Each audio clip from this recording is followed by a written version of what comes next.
Goeiemôre, dit is Johan Spies hier en ons gesels vandag verder oor die gelykenisse van Jesus. Ons noem die reeks aan die voete van Jesus en dit kom van die woorde wat Jesus uitgespreek het teenoor Maria en Martha. Martha het al die werk gedoen, maar Maria het by sy voete gesit en toe het Jesus gesê dat Maria die beste plek uitgekies het. En dit is waar ons moet wees. Ons moet aan die voete van Jesus wees, dat ons van hom kan leer. Dit is ook een van die dinge wat ons moet doen, voordat ons deur hom uitgestuur kan word, om die evangelie te verkondig. En vandag kom ons by een van die bekendste gelykenisse wat daar is. En dit is die gelykenis van die barmhartige Samaritaan. So kom ons kyk 'n bietjie, wat leer die Bybel ons oor hierdie gelykenis? Ons het veral in die reeks oor Romeine baie gepraat oor die nuwe verbond. Hierdie verbond word vir ons al in die Ou Testament beskryf. Dit is Jeremia, ek dink dit is Jeremia 30 vers 30 of Jeremia 31 vers 31, vergeet altyd presies die vers, waar staan dat God 'n nuwe verbond gaan gee, ook aan Israel, en dat Israel dan gaan verander. En ons het al dikwels daaroor gepraat. Maar wat het hierdie woorde van wat het die barmhartige Samaritaan te doen met die nuwe verbond? Kom ons kyk na die aanloop tot hierdie gelykenis wat Jesus vertel het. Hoofstuk 10 van Lukas begin met die uitstuur van die 72 disippels, en hierdie 72 disippels kon mense genees, al sulke dinge doen, en daar word ook vir hulle gesê dat as hulle op giftige slange trap, hulle nie gepik sal word nie. Dit laat ons dadelik dink aan die laaste gedeelte van Markus 16, wat uitgelaat is in sekere vertalings. Daar word gesê dat dit verkeerde, dat daardie gedeelte nie by Markus hoort nie. Maar dit beteken nie dat daardie boodskap uit die Bybel verdwyn nie, want daardie boodskap kom hier in Lukas 10, word hy duidelik herhaal. So, al haal 'n mens hom uit, Markus uit, bly die boodskap in die Bybel, en dit is nie die Bybel wat verander nie, die Bybel bly die woord van God.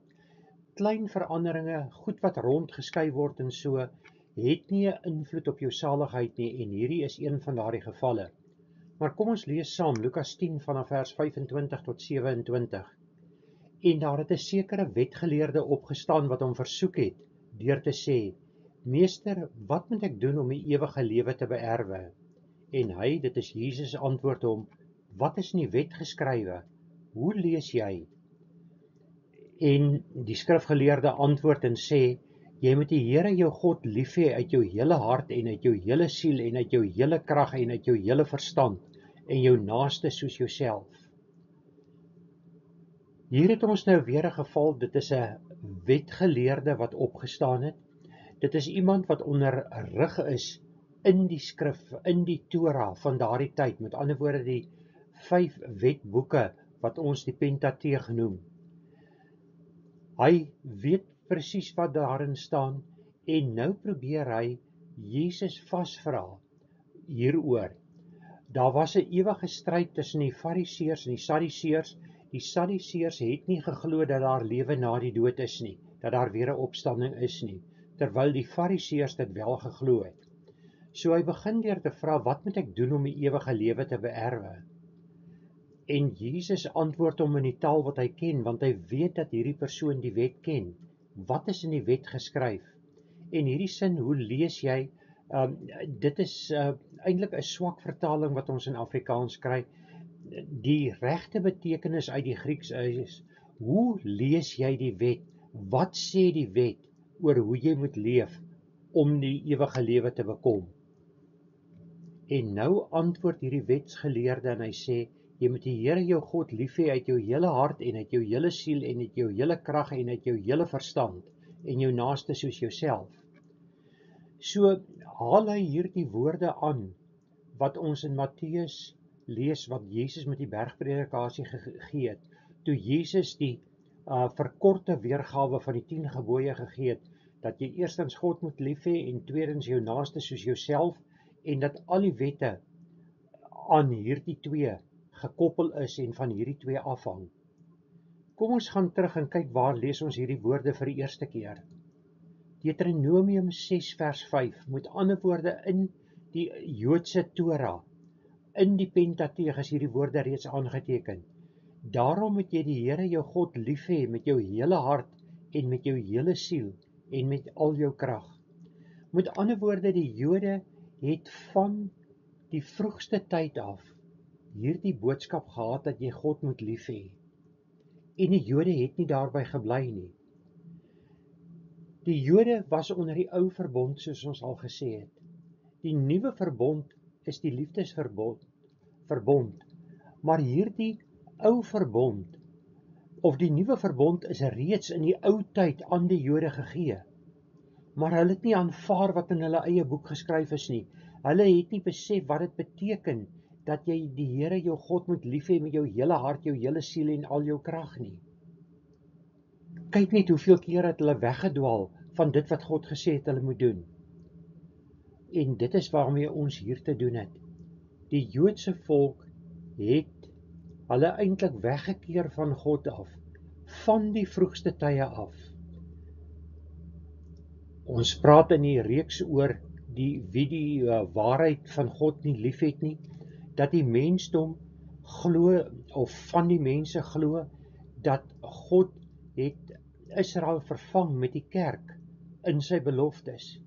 Hier wys dit vir ons, dit is nie so nie, want reeds van Deuteronomium 6 af, en Deuteronomium is die boek wat oorgeskryf moes word, waar Moses vir Josua moes leer, wat is God se opdrag aan die mensdom, dit is daar reeds opgeteken, so van Moses en Josua se tyd af, is dit bekend gewees aan die Jode, dat jy God moet lief hê. Maar sien jy God se liefde as jy deur die Ou Testament lees in die gedrag van die Jode? En nogtans het God die Jode nooit verwerp nie. Hy het hulle gestraf, hulle was in ballingskap gewees, maar hy het hulle teruggebring na hulle land toe. En dan kom ons by die gedeelte oor jy moet jou naaste lief hê soos jouself. Dit staan ook in die Torah, Levitikus 19 vers 18. Jy mag nie wraakgierig of haatdraand teenoor die kinders van jou volk wees nie, maar jy moet jou naaste lief hê soos jouself. En dan het God gesê, ek is die Here. Met ander woorde, ek is jou God. Jy moet luister na dit wat ek vir jou sê. Jy moet jou naaste lief hê. Hierdie wonderlike woorde kry ons in die eerste 5 boeke van die Ou Testament, Levitikus en Deuteronomium. So dit wat Jesus gesê het, is niks niets nie. Die wetsgeleerde moes dit geweet het op daardie tydstip, maar het nie daarvolgens geleef nie, want hulle wou 'n werke godsdiens gehad het. Hulle wou aftik op 'n lys, ek kom hierdie gebod na deur dit te doen of dit nie te doen nie, en dan maak hulle 'n regmerkie daar. En dit terwyl God van die begin af gesê het, jy moet die Here jou God lief hê met alles van jou en jou naaste soos jouself. So dit is ou woorde wat hulle nog steeds nie vertolk het nie. En hierdie woorde is die inleiding tot dit wat ons gaan lees oor die barmhartige Samaritaan. Want die barmhartige Samaritaan, die gelykenis begin in vers 28 en ons nou verse 25 tot 27 van Lukas 10 gelees. So ons sien hier, jy moet jou naaste lief hê soos jouself, want dit is eintlik waaroor daardie gelykenis handel. Maar voor ons die gelykenis kan bespreek, moet ons eers na iets kyk. Ons ken almal hierdie gelykenis. Die man moes reis van Jerusalem, wat hier op hierdie kaart met daardie geelkol aangetoon is, en hy moes reis na Jerigo, wat met die rooikol aangeteken is. Wat ons hier het, is 'n afstand van min of meer 37 kilometer, die afstand tussen die twee dorpe. En dan is die een in die berglandskap en die ander een is op die vlakte. Oor hierdie 37 kilometer het jy met meer as 1100 meter gedaal. Met ander woorde, jy het meer as 1 kilometer gedaal van die een na die ander. So dis die pad waar langs die man moes gaan. Dan sien ons 'n gedeelte omtrent halfpad tussen hierdie twee dorpe waar daar so effens 'n groenerigheid op die kaart voorkom. Dit is 'n gebied waar rowers hulle gewoonlik skuil gehou het. En dit was bekend dat die rowers die mense beroof in daardie gebied. Jou aanval en jou van jou geld beroof. Wat het Salomo gesê? Daar's niks niets onder die son nie. Ons leef in 'n tyd waar jy ook beroof word waar jy ook al gaan. So dit is ook dinge wat van die Bybelse tyd af al bekend is. Maar hierdie net om vir jou agtergrond te gee. Net as jy na die kaart kyk, hierdie kaart is 'n bietjie anders as wat ons gewone kaart ken. Die see van Galilea is aan die regterkant onder en die dooie see is hoër op links, want jy kan sien die pyltjie wys suid, waar ons gewoonlik 'n kaart ken dat die pyltjie noord wys in die noorde boontoe. Dis 'n gedraaide kaart waarmee ons hier te doen het. So dit wys vir ons die landskap waardeur dit gegaan het. So dit beklemtoon net weer eens dat Jesus se gelykenisse het hy gepraat oor plekke wat werklik bestaan en hy het gepraat van 'n situasie wat kan voorkom op daardie pad, dat dinge wat daar kan gebeur. En ek het in die eerste lesing oor hierdie reeks vir u gesê, 'n gelykenis is soos 'n vishoek wat uitgegooi word. Jesus gooi hierdie vishoeke uit met die gelykenis. Die een vis gaan knibbel aan hierdie lyn en hy gaan gevang word. Die ander een gaan hom nie steur aan hierdie aas, aan die gelykenis nie. En nou is die vraag, wat doen jy? Neem jy die gelykenis aan? Maak jy hierdie gelykenis deel van jou lewe? Of verwerp jy die gelykenis? En saam met dit gaan dan die volgende stap. Aanvaar jy Jesus Christus as jou verlosser? Want dit is waaroor hierdie dinge gaan. Die vis wat knibbel aan hierdie gelykenis is die vis wat gevang word en ingekatrol word deur Jesus, sodat jy saam met hom in sy koninkryk kan wees. Of is jy die vis wat wegswem en nie gevang wil word nie? Jou tydelike vryheid wat jy geniet hier op aarde, gaan eendag van jou weggeneem word, maar dit is jy wat hierdie keuse moet uitoefen. God roep die mens, en die mens moet antwoord op God se roepstem. Het jy al geantwoord? Wat was jou antwoord? Dit bring ons by die gelykenis. Toe sê Jesus vir hom, jy het reg geantwoord. Doen dit en jy sal lewe. So dis die ewige lewe wat hier ter sprake is. Maar die wetsgeleerde wou homself regverdig en sê toe vir Jesus, en wie is my naaste? In daardie tyd was daar ook sekte gewees, ek het nie 'n ander term om dit te noem nie, wat geglo het dat jou naaste is net jou intieme familielede, niemand anders nie.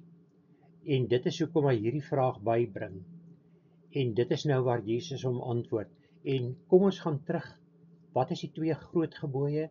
Jy moet God lief hê en jy moet jou naaste lief hê soos jouself. En nou kom hierdie vraag na vore. En wie is my naaste?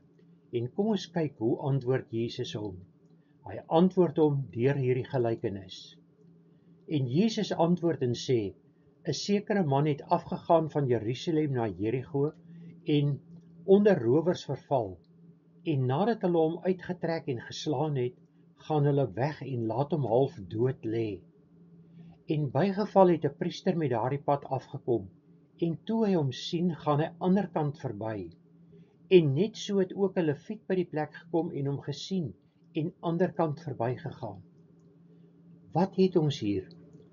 'n Man word geslaan, hy lê half dood. En nou kry jy die persone wat onderstel is om empatie te hê, jou kerkmense. Die priester kom verby en die priester ignoreer hierdie man wat daar half sterwend lê. Hy loop aan die ander kant van die pad verby, want hy wil hom nie self ontreinig deur dalk aan 'n lijk te vat nie. Hy verleen nie hulp nie, want hy self is te belangrik om dit te doen. Hy mag niks oorkom in die proses nie, en as hy onrein word, het hy iets oorgekom.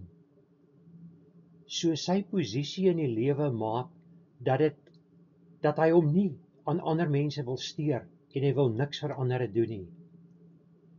En dan kom ons by die Lewiet. En wie was die Lewiete? Die Lewiete is die stam van die Joodse volk wat uitgesonder is om vir God te werk. Hulle het die diens gedoen in die tempel. Hulle het al die werk daar gedoen. So dit is weer eens by implikasie iemand wat kerkwerk doen, wat veronderstel is om hierdie liefde in hom te hê. Maar hy doen dieselfde as wat die priester gedoen het. Terloops, die priester sou ook 'n Lewiet gewees het, maar hulle is uit 'n ander, nadat Levi gebore is, Jakob se seun, het dit in verskillende kleiner groepe verdeel, en die Lewiet is uit 'n ander groep as wat jou priesters was, maar albei is afstammelinge van Levi. So hier kom 'n tweede kerkmens verby, en hy stap ook aan die ander kant verby, want hy wil hom nie laat onrein verklaar deur by 'n lijk te kom of so iets te doen nie. So die kerkmense ag hulle te hoog om 'n man wat aangeval is te help. Wat gaan jy doen? Wat gaan jy doen as daar 'n vreemdeling half dood lê, die persoon lê daar in bloei, en jy kom daar verby? Gaan jy ook aan die ander kant van die straat verbystap, en te bang wees dat die man dalk een of ander siekte het wat jy kan doen as jy aan hom raak en van sy bloed kom op jou? Of gaan jy hulp verleen? Wie was na aan hierdie man? Was hierdie twee kerkmense, sou hulle kon sê daardie man is hulle naaste? Hulle het hulle albei te hoog geag om hom te sien as hulle naaste. En dit bring ons dan by die derde persoon wat verbygaan. Maar 'n sekere Samaritaan wat op reis was, het op hom afgekom. Die Samaritane was 'n basternasie gewees. Hulle het Joodse bloed in hulle gehad, maar dit is Jode wat ondertrou het met van die mense buite Israel. Die Samaritane het ook God gedien. Hulle het ook Abraham as hulle voorvader geag. Maar omdat hulle, party van hulle, nie van uit Isak gestam het nie, het die Jode neergesien op hulle. Die Samaritane het hulle godsdiens op 'n ander manier beoefen, en hulle het die berg Ebal gebruik, as ek reg onthou.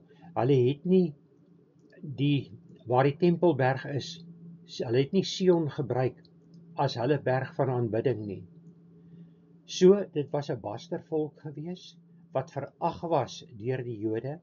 Die Samaritane het net die eerste 5 boeke van die Bybel erken, met ander woorde net die Pentateeg, of soos hulle dit genoem het, die Torah.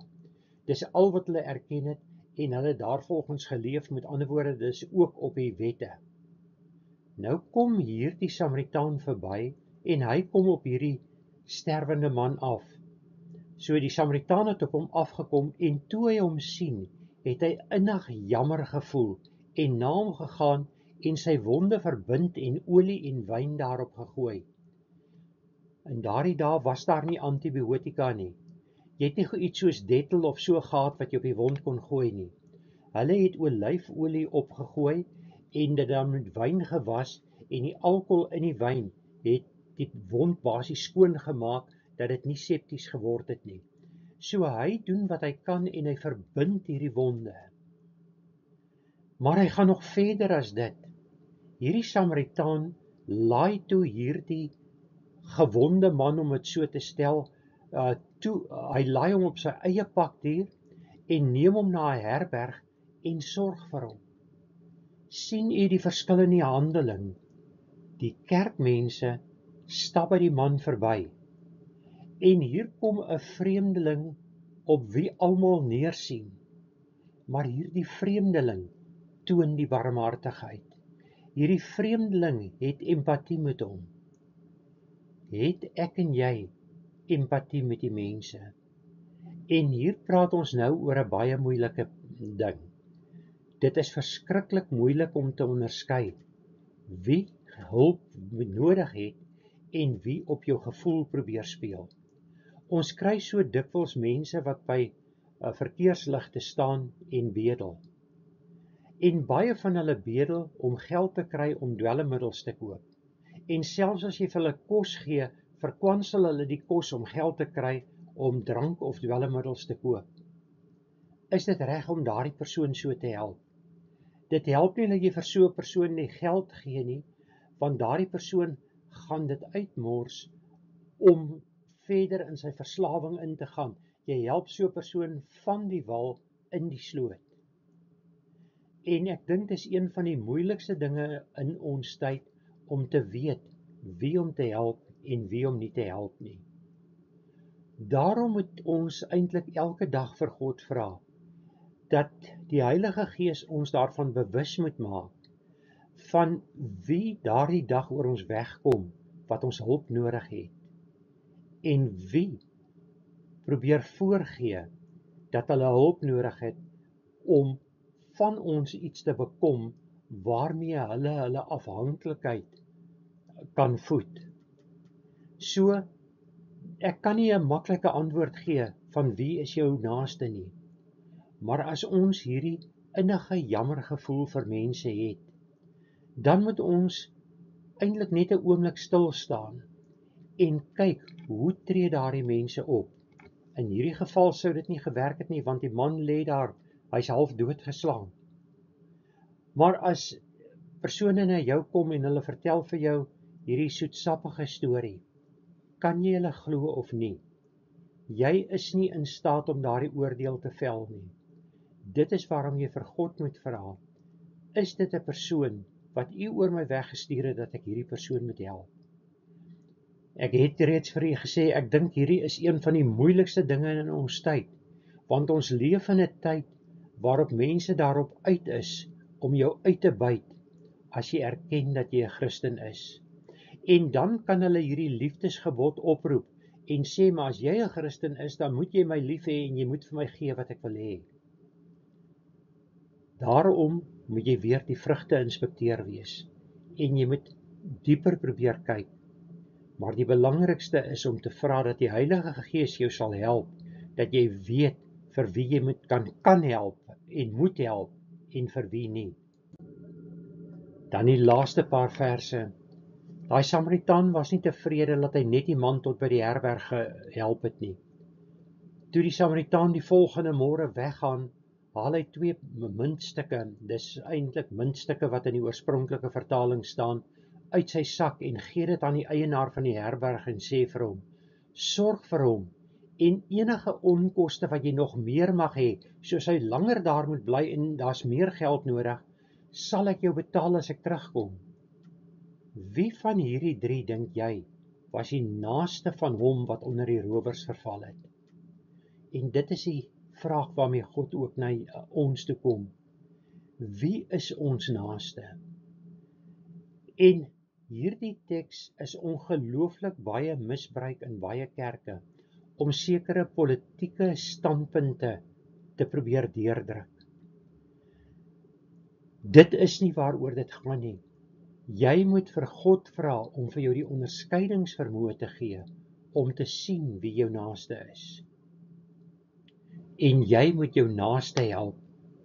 Maar dit beteken nog steeds nie dat as iemand by jou kom en vir jou vra vir 'n beker water, jy nie vir hulle 'n beker water sal gee nie. Daardie gevoel moet jy in jou hê om hulle wel te help. Maar as iemand by jou kom en sê, my beursie is gesteel, ek het nie geld en ek moet dringend met die bus soontoe gaan, dat so iets gebeur. Wees versigtig, want baie van daai mense vertel net vir jou 'n storie. Ons lees verder dat die wetsgeleerde geantwoord het, hy wat barmhartigheid aan hom bewys het, is met ander woorde die naaste aan hom. Toe sê Jesus vir hom, gaan en doen jy net so. En dit is die opdrag wat vandag na my en jou kom. Ons moet ook barmhartigheid bewys aan die wat ons naaste is. Ons moet vir daardie mense gee wat nodig is. Maar ons moet dit oordeelkundig doen. omdat Satan hierdie selfde gedeelte misbruik om ons geld te laat gee, om mense verder van God af weg te lei, dieper in verslawing in te lei, en so. Baie moeilike saak hierdie, daar is nie 'n klinkklare antwoord nie, maar wat ek en jy moet weet is, ons moet luister na God se opdrag, ons moet goed doen aan mense, maar ons moet vra, dat God ons ook leiding gee hierin, dat ons so met God sal wandel, dat ons sal weet, aan wie dit is wat ons hierdie goedheid moet bewys, en wie nie hierdie goedheid van ons kant moet ontvang nie. So as ons dan vandag se les wil opsom, dan sien ons dat die nuwe verbond nie iets niets is, wat eers na Christus op aarde gekom het nie. Die nuwe verbond is reeds in die Pentateeg en Deuteronomium opgeteken. So dit is niks niets nie. En jou naaste is 'n persoon wat werklik jou hulp nodig het. En jy moet vir God vra om jou te help om te kan onderskei, sodat jy kan sien wie dit is wat werklik jou hulp nodig het en dat jy daardie persoon kan help. Leef jy so na aan God?